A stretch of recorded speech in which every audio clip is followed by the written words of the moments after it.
যাকে রাহাবার করেছেন পীর ধরেছেন, দরবার, তরিকা, উসুল, নীতি, আদর্শ নেবেন ওনার থেকে।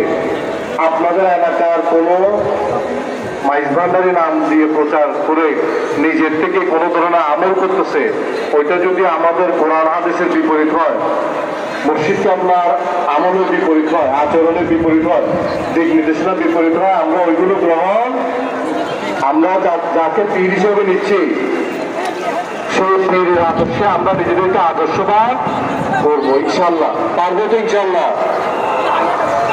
এবং এখন আমরা রসুলকে পাচ্ছি না, রসুলের এই নায়েক, রসুল আগুনের এই সাজ্জাদ আছেন, উনি আমাদের জন্য রাহাবার, পথ প্রদর্শক, মুর্শিদ।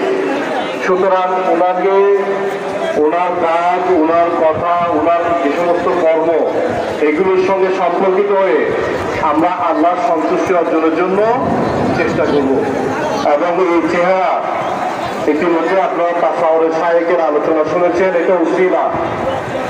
যেহেতু ওনাকে রসুল আজম মাইজভান্ডারির যিনি ওনার দর্শন, ওনার নীতি, ওনার আদর্শ, ওনার তরিকা, ওনার রসুলকে তুলে ধরেছেন, তাদের মধ্যে অন্যতম হল ওনার নাতি, ওনার সাজ্জাদা নাসির, আমাদের বাগাপীর ওসি গৌসুল আজম হযরত মাওলানা শাহ।